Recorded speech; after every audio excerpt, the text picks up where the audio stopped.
Universo Diverso, com Luciana Neri. O fenômeno da pejotização vem mudando o cenário do mercado de trabalho brasileiro.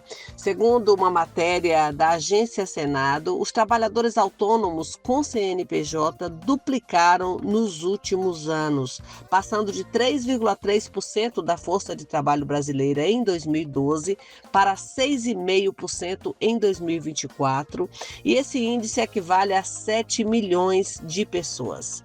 Quem topou conversar com a gente sobre esse tema foi Lincoln Claret. Ele é advogado trabalhista, bacharel em Direito pela UESB, pós-graduado em Direito e Processo do Trabalho. Atualmente é membro da Comissão Estadual de Direito do Trabalho da OAB Bahia. Muito obrigada, Lincoln, por ter aceitado o nosso convite. Vamos começar definindo o que é uma pessoa jurídica?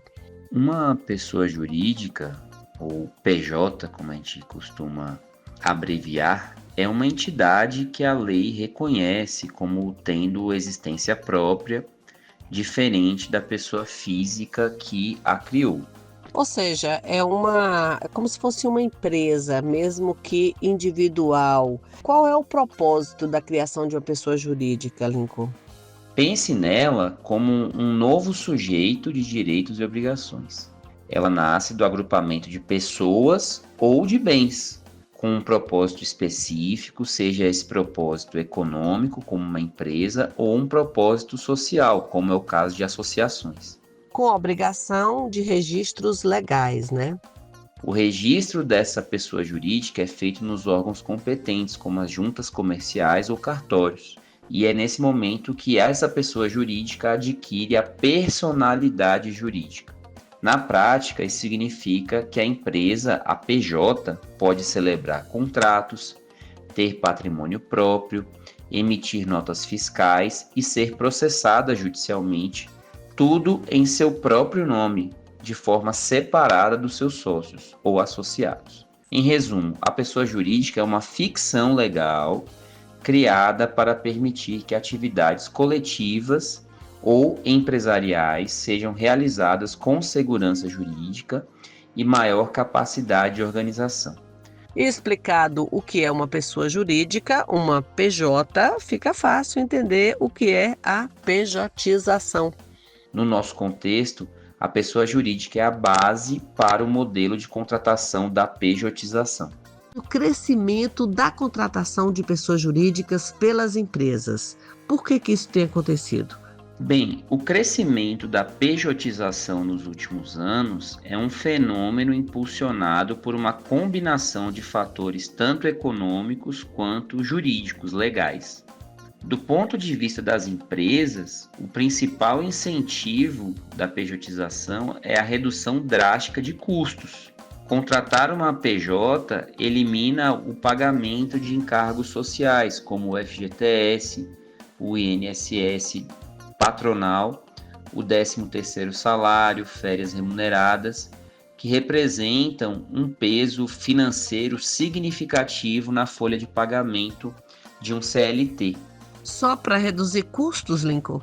Um segundo fator é a busca por flexibilidade. As empresas querem ter a capacidade de aumentar ou de diminuir o quadro de pessoal de forma mais rápida, mais ágil, contratando serviços especializados por tempo determinado ou para projetos específicos. É fundamental mencionar o contexto legal pós-reforma trabalhista de 2017, que deu mais segurança jurídica à terceirização de atividades fim. Embora a lei não legalize a pejotização, ela aumentou a discussão e a aceitação de modelos alternativos de contratação como a PJ. E alguns trabalhadores também têm procurado esse tipo de contratação, né, Lincoln? E por que isso? Do lado do trabalhador, alguns profissionais de alta qualificação, especialmente em áreas como tecnologia da informação e consultorias, buscam a PJ para ter maior autonomia, negociar honorários mais altos e ter flexibilidade de horários e locais de trabalho, o que acaba por alimentar essa tendência por diversos ângulos. a principal vantagem é, sem dúvida, o aumento do valor líquido que ele recebe. Como a empresa contratante não tem a obrigação de recolher encargos trabalhistas, o valor bruto negociado com a PJ geralmente é mais alto do que o salário pago através da CLT, o que resulta em um poder de compra maior no dia a dia. Outra vantagem possível é a flexibilidade na organização do trabalho e a possibilidade de atuar como um autônomo de verdade, prestando serviços para mais de uma empresa e construindo uma carreira mais empreendedora. Aparentemente, pode ser muito bom.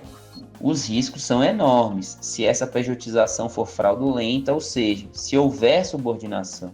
O maior risco para esse trabalhador que opta por atuar via PJ é a perda completa dos direitos trabalhistas garantidos pela CLT, como férias, 13º, seguro-desemprego em caso de dispensa e principalmente o recolhimento do FGTS.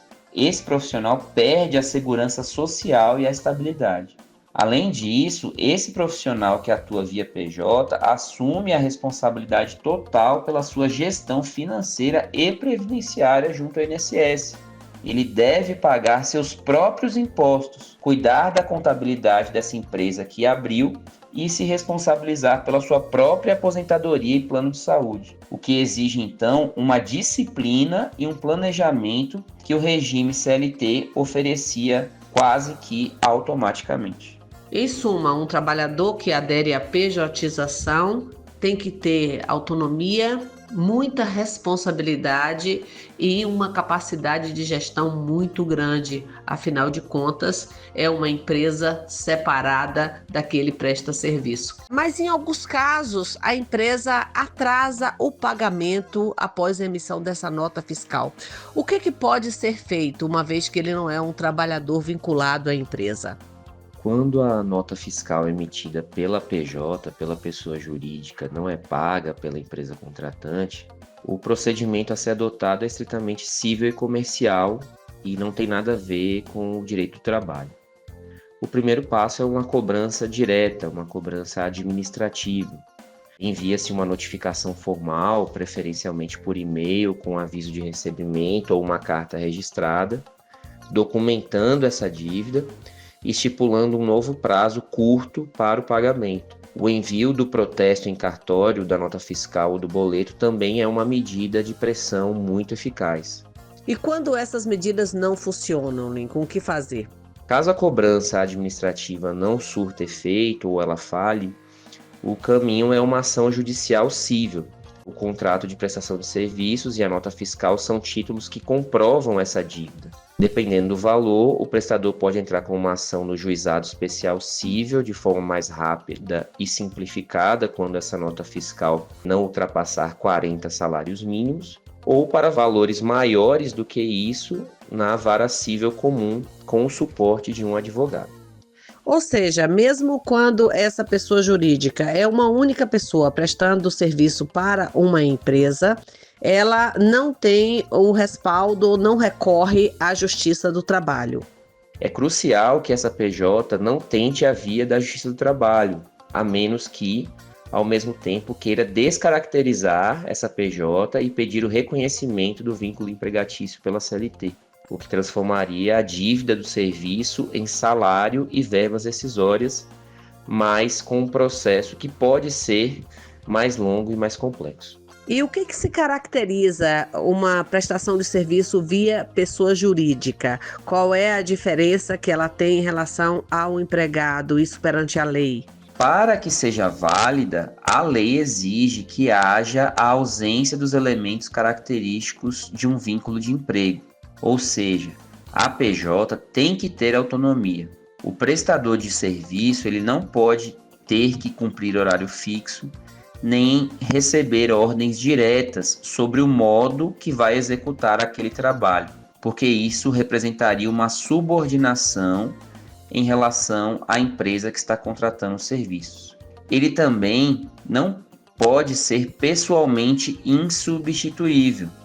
A PJ tem que ter a liberdade para definir como e quando o serviço será entregue à empresa que está contratando. Se esses requisitos da CLT, que são a subordinação, essa habitualidade, essa pessoalidade e essa onerosidade estiverem presentes, essa contratação por pessoa jurídica pode ser considerada irregular e também pode configurar o que chamamos de pejotização fraudulenta. Vamos falar sobre as implicações legais dessa forma de contratação que tem sido crescente nas empresas, nem sempre da forma correta, Lincoln.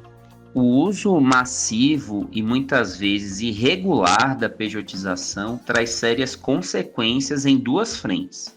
Do ponto de vista legal, o maior risco é o de passivo de débitos trabalhistas. Se a Justiça do Trabalho identificar que, apesar do contrato da PJ, existe a subordinação, a pessoalidade e a habitualidade, os elementos do vínculo de emprego da CLT, a empresa será condenada a reconhecer a relação de emprego de forma retroativa.